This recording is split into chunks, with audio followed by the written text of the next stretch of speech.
This episode of the Game Over Greggy Show is brought to you by ProFlowers.com. My mom's birthday's this week, and you know what she loves? Flowers. Lots of people do. I do. Kevin does. I think Cool Greg does. Why not get the people in your life some flowers? There's Pro Flowers. You go there. Right now, Pro Flowers has a special offer just for our listeners. Get $10 off your purchase of $29 or more. This deal works on best-selling gifts like their 100 Blooms bouquet, a dozen red roses, or even their totally unique plant gifts. To snag this great deal, just go to proflowers.com and enter the code Greggy at checkout. Tim's ordered Gia Pro Flowers before, and you know what she said?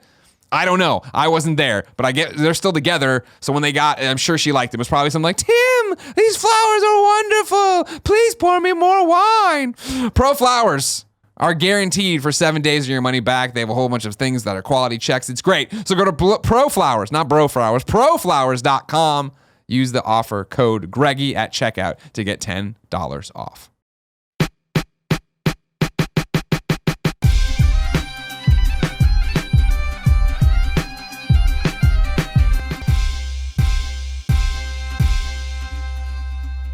What's up, everybody? Welcome to the Game Over Greggy Show. I'm one of your hosts, Greg Miller, alongside the producer/seducer, Nick Scarpino. I felt good. Do it again. Producer/seducer, Nick Scarpino. I added some extra ones in there that time, too. I appreciate that. No problem. That's what I'm here for. I love you. Love you, too. Over there, the pure one, Tim Gettys. Let Tim host. And joining him for the first time ever, joining his boys, the Dragon, SisQo. Yay. I like how he comes with his own nickname already. Yeah, like, I don't have to make one up. Awesome. SisQo, how the hell are you? I'm great. Thank you How so about much for coming. Greg? I'm great. All right. Thank you for coming Nick? through. I'm well. I'm Pure well, one? man. Hanging in Hella there. good, All man. right. Hanging All in right. Let's get it popping. Finally, It's been a long... The Dragon has come back to Kind of Funny. It's been a long time. You did the E3 Like with I us. did and that, was it- Kev, a little Kevin, did you like in and out there. Did you like that? He's playing with the acoustics, as they say. Yeah, sounds good. Thank you, Kevin. So you did the E3 show with us years ago, 2 years ago. Yeah. Then you did Kind of Funny Live too. Yes. But now you're officially on a proper Finally, Kind of Funny show. for the very, very first time. And it's kind of ironic because, well, not ironic, but I really, just wanted to get in here and, be able to do. Well, we'll wait for that, but we didn't get to that part yet. No, don't do it. Okay, Yeah, we'll don't worry wait. about We'll it. Yeah. Because you're a legit Kind of Funny best friend. Absolutely. A lot of people, they don't understand it sometimes, and like, Yeah. wow, how do you know SisQo? I'm like, well, he likes Kind of Funny. Yeah, man, I've been following you guys ever since way back in the day when you were doing Beyond. And, Yeah. If memory serves, I think you told me that it was you were stuck in a video game and a friend tipped you off for strategy guides and said go to IGN. It was my my fiance. Ooh. Yeah, she actually turned me on to you guys because I was stuck on some game. It might have been Ocarina of Time or something. Crap. Yeah. I can't remember. And she turned me on to the site, and then I just kind of trickled over. I would see like you guys do like little segments and Sure. stuff, and I didn't know anything about the whole podcast thing. But when you would do your segments, I just thought you had like a kind of witty thing. You would get me to kind of chuckle from time to time. So I just kind of started following you through the site. Yeah. And then, it got to, the Beyond. And then that's when I started, meeting everybody. Sure. And So here you it are. kind of grew to, what we have here. Yeah. All right. So yeah, man, we were following, I was following you, man. Thank you. You're a good man. I was following you long before then, Of course, I remember so, I remember the thong song. We all do. That's what the ladies say. That's what the ladies say. If you didn't know, this is the Game Over Greggy Show each and every week. 4, sometimes 5 best friends gather on this table, each bringing a random topic of discussion for your amusement. If you like that, head over to patreon.com/kindoffunny, where you can get each and every episode early, along with a bunch of exclusive perks and goodies and things, and Nick will send you some hair sometimes. Yeah, if you want it. I got lots of it. That's what you should start doing for your thing, where you trim it and then it's going to be a good one. You do the card, the weird. fan mail, and then you just tape a piece of hair to it. Say nothing and just put Nick!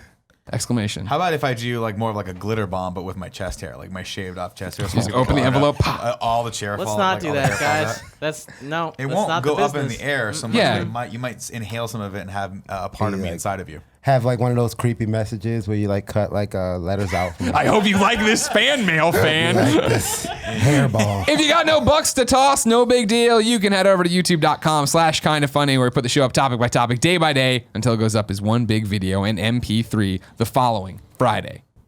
Tim, Yes. what's your topic? SisQo. I thought so. I love this. I want to hear everything. That's the thing. What? So obviously we know you, like we have a cursory knowledge of you from like growing up listening to music. Okay. But having talked to you for the last like 2 hours. Yes. I've learned so many things about you, and I just want to go deeper. Behind the scenes, I want behind to the go music. deeper into SisQo. We didn't That do our sounded behind the wrong. music yet, but it's coming actually.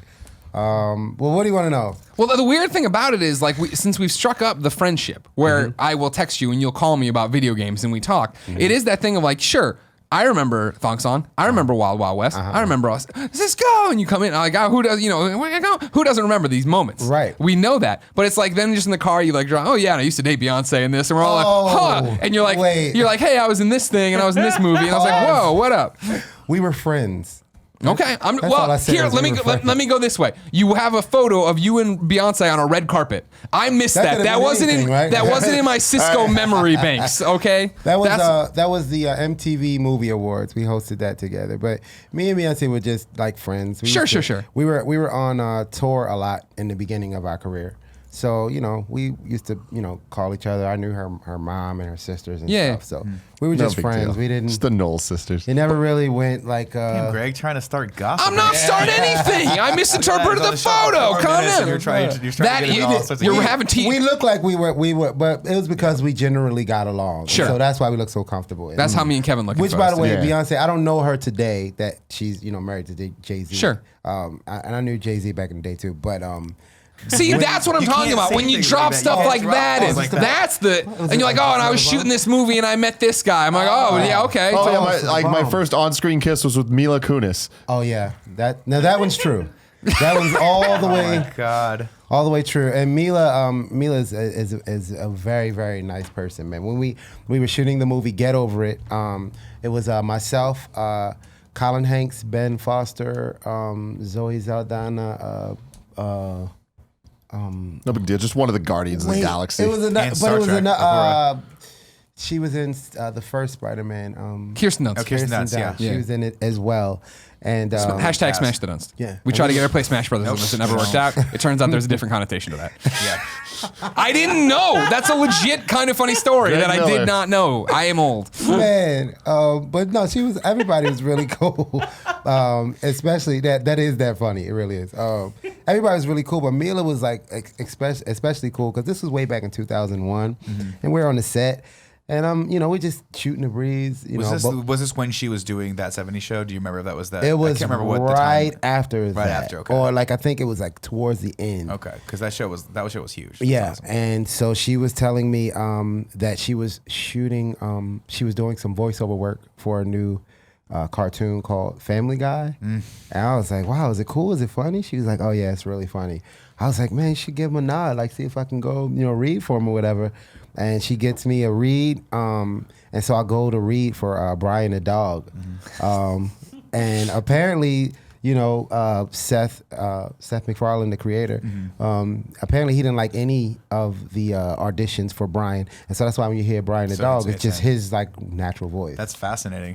What a different world. SisQo is Brian the dog and a Family Guy. Yeah. Wait, Seth Green's in that show, right? Yeah, he's Chris. Seth Green. Who's he? He's Chris. He does Chris. Chris, yes, he said I got he younger drew son. that inspiration from the Buffalo Bill from Oh, right, Silence of the Lambs. Yeah, You yeah. can totally see that. That Yeah. totally makes total sense. Wait, so, but by the way, that kudos to Mila Kunis because that made me respect her. I loved her from that 70s show, but then when she came with Family Guy, I was like, this girl's awesome. Yeah, and wasn't she not even the first one? No, there was a different What's her Meg in name? the first thing. The girl Yeah. from Mean Girls. And she speaks fluent Russian. Mila? Oh Can yeah, you that's imagine right. that? That's right. Like right before a hot kiss scene, she's like, can you speak Russian? And she just I'm like, that wasn't what she said. I think I might have said a curse word. Offended all three people that we have Exactly. there. I'm sorry. I know Russian, SisQo. That's offense. not what she said. But okay, so Absolutely not. So that sounds amazing. I want to know about the thong song. Wait, no, let's What go back about- though. I want to know because you blew my mind earlier when you were like, all this stuff happened to you when you were like 20, right? So I want to know. It was before. Well, you mean when I got into when it? you started to blow up, it was like in your early 20s. So I want to know how you Oh, well, got we- to that point. Like, walk me through some of the earlier steps that led you to being in Drew Hill. The led you SisQo to- timeline. Yeah, give me the timeline. Sure, I'll do the quick version. When we were 14 years old, we had gotten signed by a label, and us and Destiny Destiny's Child had gotten signed at the But same. what were you doing before? So what were you doing time. before that got you signed? You guys were performing locally? Like what was going on? We were only 14 years old, so around that time, like Boyz II Men and Jodeci. Were they looking to put together kind of another group like that? Like, Nobody was looking for anything. Okay. It's just when Boyz II Men started singing, How Do I Say Goodbye to Yesterday? Fuck yeah. Next thing you know, everybody's like, everybody's trying to form a group and get under a lamppost and sing doo-wop, how do, Right. ooh, and so we were, some 14-year-olds that tried to do the same thing. I mean, it was attack of the, boy bands and groups, and everybody was trying to be a group, and everybody was trying to be a boy band.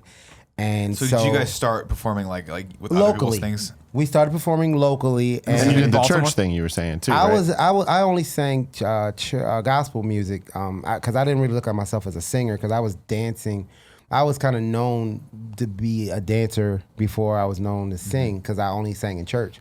Then one of the members of my group, whom I didn't know could sing, actually invited me to be in a group that they had right around when we had just gotten into like high school, and so we started singing with that group, and we formed a group, and then we performed at a talent show, and that's when we met our manager Kevin Peck, and he had it was a talent show at Morgan State College, and he had a group, and his group actually won the talent competition. Son of a bitch. And we were like second place or something. And that day he like fired his group and hired us. And so he piled us in, his sexy BMW or something, and he had this like fly girl with him, and we just, piled our stinky teen bodies in the back. Oh, it smelled like Teen Spirit. It was funky. I mean, that funky teen smell. And man, he took us Nick to knows Burger well. King, which, back when you're 14 years old, like Burger King is like. So you're telling me I can get the value meal? I don't need to stick to the But dollar it's menu? Burger King, like not McDonald's. This is Burger King. This is a Whopper I'm talking about. I still put the Whopper above all of the hamburgers. You're an idiot. Yeah, man. Crazy. That was You like guys are a idiots. Flame steak broiled back then. Tim. So he speaks to all of our parents and says he wants to work with us. Fast forward like a couple months later, we get an opportunity to sing for a record executive, and they signed us way back when we were 14. The name of our group back then was 14 Karat Harmony because we were 14. You see Yeah, what I'm makes saying? sense. It seems like you're giving yourself a limited window to make it big with that, but yeah. It was hey, we didn't know. It was because I've always been into jewels, so. Sure. So the 14 Karat Harmony, we got signed. We're sitting in the lobby of this record label. Now I don't want to call the record label out because they had us and Destiny Child before anything. So us and Destiny Child are sitting in the lobby. And granted, I don't know Beyonce at this moment. Did you know Kelly? Like, what's I up, didn't Kelly? know I didn't know any one of them. They didn't know us. Right. And I mean, you guys must have all been we just really knew young. that we just saw this hot girl group, and we were, the guy group. And Yeah. so, boom, we get signed, and what we got sat on the shelf. They sat us wow. on the shelf, and they sat Destiny Child on the shelf.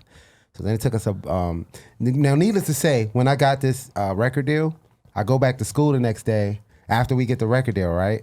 Like, fuck you. I never liked you. I never liked you.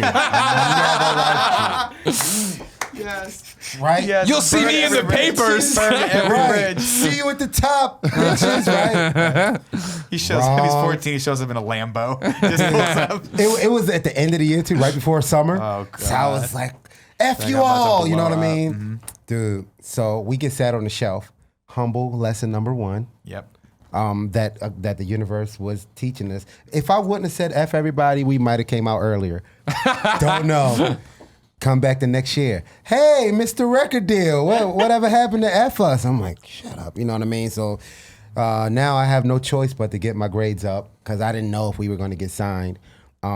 We do the Apollo. We won the Apollo. Nice. And this whole time we're trying to get off of this contract that we signed. We finally get off the contract. We decide that we don't want to sing anymore. We become a gospel group. So I'm working at this place called the Fudgery, where you make fudge and sing songs. It does sound place funny. sounds If you- The fact that I'm short, it's almost like a Keebler elf and I know that feeling. making fun. Is this Baltimore? This is Baltimore. I was gonna say because they do this in St. Louis too, where they got the whole thing. And I they're know like, they flew me there. You might have saw me there. They flew me there because we had made. I was making so much money at the Fudgery. And Wait, no, they really flew you? I thought you Yeah. misunderstood. The Fudgery flew you Yes, to the St. they flew me because we had like a competition around the whole United States for all the fudgeries. Okay. And whoever made the most money,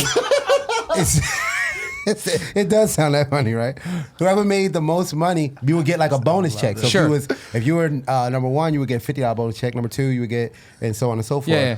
And so that extra $50. Hell yeah. Back in the 80s, I mean, like early 90s, that was a lot of money. Yeah. So, I worked really hard to get that extra money. And so we were selling so much exponentially more than all the other stores, and they decided to actually fly me over the summer to different fudgeries, and every fudgery I would go to would end up being like number one in the Now, region. what would you sing? Anything like Didn't matter. no, like instead of saying "Isn't she lovely," it was like "Isn't Fudge lovely?" Oh my god! You know what I mean? I love it. So were you SisQo at the time? Yeah, I mean, When did SisQo? I got that name because, like, my head's like kind of wavy or whatever. And, being in the inner city, whatever physical attribute you had would be That was like your your name. name. That's your nickname? Yep. Like, the dark skinned guy's name was Black. The chubby guy, they used to call him Gel because it was like jelly. And they called me SisQo because they was like, because we didn't really see any other races other than, either black person or white person. Mm-hmm. So, they was like, hey, SisQo, go get me a taco. And I'm like, shut up. Because if you had like, wavy hair, it was Okay, like yeah. you looked like Spanish or Hispanic something. or Cuban, yeah. So something like that the nickname kind of stuck or whatever. And so basically, we won Apollo. We were working. We decided not to sing anymore because it was just a traumatizing scenario. If you can understand me telling everybody to F you and then not getting into the music. I can industry. imagine that might be Sure. a little embarrassing. So yeah. lastly, man, this guy that we working with came up. He said, hey, man, can y'all come up to this record label and sing for this one last record label? And we was like, we don't do that no more. We a gospel group. He was like, I tell you what, you go sing for these guys, and if nothing happens, you can go. I don't care. I don't care what you do. I won't bother you again. Mm-hmm. We go up. We sing for this guy. He plays this song called "Tell Me," which was our first single. He plays "Tell Me." He stops the recording, and we sang it back to him. And like him and his colleagues is like looking around like, that was fucking amazing, right? So they go and they take like one of those pieces of yellow scrap paper. Yeah, like a legal pad. Right. And they basically wrote our contract up on that. Wow. And at the time, all of the other guys was about to turn 18, and I had already turned 18. So I was the only one that could really sign it without consent. So you signed it with a capital Q in SisQo? No, it's And you're like, and the rest was history. I had to learn that. That came later. We used to practice our signatures though, so that's the thing. Practice your signature. It'll prep you for being a superstar. And so basically, we signed that. He said the guy was like, "Hey, do you guys like this song?" He was like, "Yeah." He said, "Can you see yourself singing it?" We was like, "Yeah." He's like, "Okay, on one condition." We was like, "What?" He was like, "You got to sign to my label." So it was like, fudgery record deal, record deal. In the back of your head, you're thinking, "Oh, those motherfuckers at that school that we'd talked already shit to me left the school. second time. That's what I'm saying. going back to that high school, and I'm telling them to fuck off." It wouldn't even matter because we had just graduated. Right. So it was like we didn't have to go. I mean, because remember when we first got signed, it was when we first started high school. Right. Oh, When we got signed again, we went were through all of we high were school before we leaving. got signed Yeah. again. That's Oh, crazy. I had to eat humble pie, and that's why today I'm like much more humble because I learned at an early age. Sure. And I think that's just the universe's way of preparing you for success. Because man, it would suck if I was a dick now. So I mean, anyway, yeah. so he said, "Do you guys like this song? Yeah. You see yourself singing it? Yeah." He said, "Okay, one condition: you sign to our label." So we signed to the label. We recorded it that night for the Eddie soundtrack with Whoopi Goldberg. Yeah. Yeah. And, Yes. Oh my God, yeah. And we got home, and then we had to find a name. So at the time that we got signed, our name was Legacy. But it was another band called Legacy, and also they thought it sounded too much like Jodeci, and they thought that we sounded similar to Jodeci, so that didn't really work. Then they was like, what's that park that everybody drives around in the summertime? We was like, Drew Hill? He was like, that's y'all name. I was like, no! I didn't want it to be Drew Hill because I hadn't really been anywhere except for Baltimore and the places that the Fudgery had flown me. Shout out to the Fudgery. Yeah. Please tell me there's going to be a story in this segment where you go to the Fudgery and just buy all the fudge. Dude, honestly, we were about to work together, and recently they've been like some of their shops have been closing. Oh. So they should. That's the power of not having SisQo anymore. They should have got with me from Jump Street, and Yeah. you know, but man, we did that, and then a week later, they said that was gonna be our name. Dude, I was almost tears. Yeah. And it's just a testament to one of those things where your world is so small, and you don't really realize how big yet small the world is until you get into it. Sure. And man, it was like for us, everybody knew what Drew Hill was, but we hadn't. The world didn't know yet, Right. And it ended up, being, That's a great. cool name. Yeah, it's definitely great. So were you worried? You were just worried that it was too small town feeling, or that, Yes. that it just wasn't. I thought it was too small town feeling. It's like, when you're from a small town, I mean,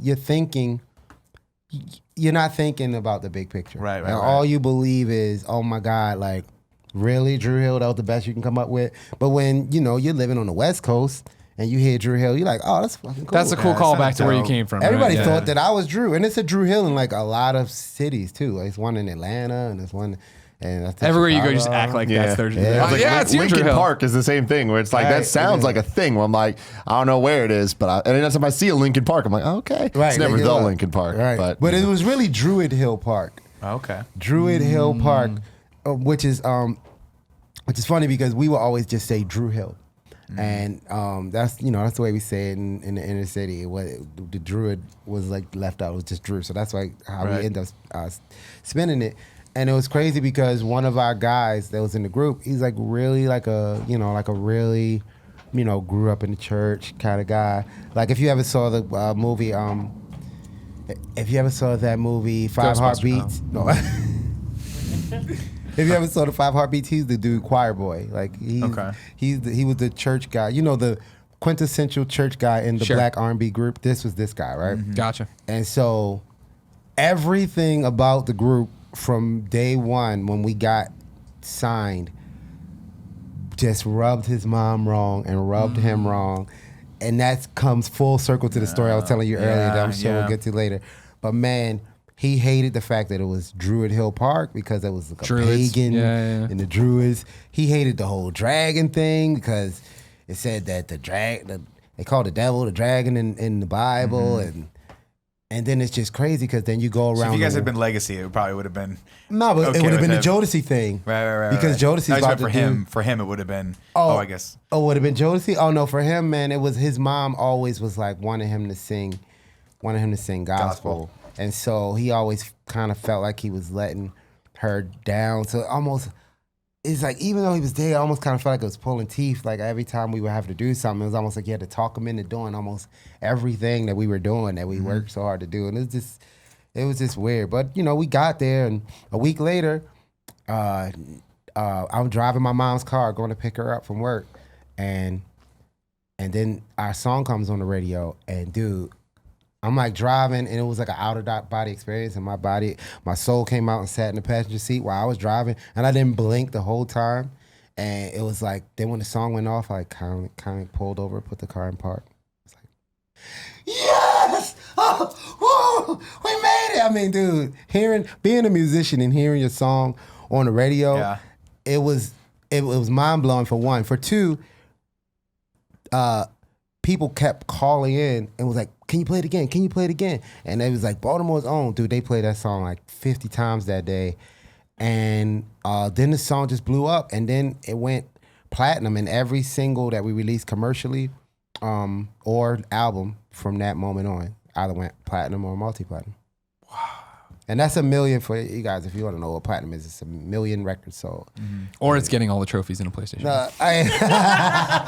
Very similar accomplishments. I mean, I'm not saying I have a lot of platinums too. I'm just putting it No, out that's there. true. You know, I think same- SisQo has more same amount of platinums. hours. He probably put in his platinum.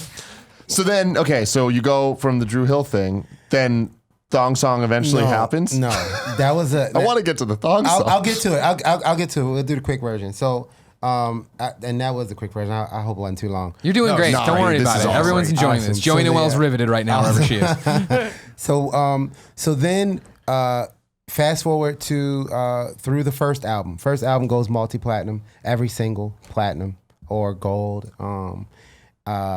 We are slowly becoming, the next Boyz II Men. I always say if you take Boyz II Men and Jodeci and mix them together, you kind of get our group, because we kind of had like that kind of street savvy, but we had like a pop appeal that was like engaging. And I just learned from a lot of the people that I met in the industry, kind of what you kind of want to become an icon. What does it take to get a star on a Walk of Fame? What does it take to get into the Rock and Roll Hall of Fame? These were the questions that I would ask the people, my heroes, whom I were my inspiration to get into the industry. And Michael Jackson was the #1 inspiration. When I was like 4 years old and I saw him do the moonwalk, I said, that's what I want to do. And so I basically like studied Michael, and I was just like, what is it that Michael does that nobody does? Why is he so popular? And I realized that he had like 3 things about himself that distinctively made Michael. He had a distinctive look. If you were looking like Michael, you knew that you were trying to look like Michael. He had a distinctive sound, like a couple signature riffs, like a hee-hee, you know what I mean? And then he had the signature move, which was the moonwalk. So if you look at my career, I got the signature, yeah. And then I got the signature hair. And then I got the one-hand jam, which is like my signature move. So I was like, bam, I'm on the track. And then it was ironic, and this was ironic. Michael Jackson, back in 2001, flew me out to meet him. And when I met him, for one, he was much different than you think Michael Jackson would have been. Yeah. His voice was not... What year was this? This was 2001. Okay, it's 2001, okay. And he flew me out to meet him. And if you recall, that's when I disappeared. It was a mic drop moment for me. I met the person I was trying to emulate. It was just like, done. I don't have to achieve anything else. The guy that I wanted to be like wanted to meet me. I was like, dude, me, Justin Timberlake, freaking Usher, Chris Brown, we all doing our best Michael Jackson impression. And you fly me out to meet you, and everybody else got to fly to meet you, but you want to meet me. I was like, man, I guess I did the best Michael Jackson. That's awesome. Did you fly to LA to No. Neverland, He or? was working with Teddy Riley. Okay. Because Teddy Riley did my first single for my second album, and he flew me out there, man. It was down in Virginia Beach. Okay. And I met Paris, his daughter, wow. and Blanket. They were watching Bambi, and I walked into his trailer, and I was like, "Hey guys," and he was like, "Yeah, like my dad's Michael Jackson. Who the hell are you?" Right. You know how many people walk in here every day and try to distract us from Bambi? No. Not in this trailer, dude. This was Michael's personal space, man. He was in the back of the Winnebago, and his kids were in the front of the Winnebago watching Bambi, and the lights were dim because it was close to their bedtime. So then Michael emerges from the back, right? Dude, I'm sitting there practicing what I'm gonna say to Michael when I meet him. None of that came out. Like, he came out, I was just like, "What's up, Mike?" So I gave him a pound, and Michael Jackson gives the most hood pound, like the, "What's up, man?" You know what I mean? Dude, and he was like solid. Yeah. Yeah. You would expect Michael to be. He gave the impression Delicate, that he was a more delicate human being. He was, but then when you think about it, with all that isolating, all that Sure, pop no, out, he's- Yeah. dude, he he's an was athlete. like That makes sense. he was very like, you couldn't, if you tried to move him off balance, he seemed like he could flip it. Yeah, with he one throw hand you type some thing, judo stuff. He's like a Jedi. And so I was like, dude, everybody is trying to be you. Why would you want to meet me? He was like, with the voice, not, well, I think. He was like, well, I think. His voice was like close to my octave. Not as deep, but it wasn't as high pitched. Like that, all of that was for us. That was like an act for us. Part of the persona. Yeah. That was MJ. If you look at his memoirs, he wrote it down that he wanted to change from Michael Jackson to MJ. And MJ was the persona, like the dragon or Sasha Fierce that Beyonce does.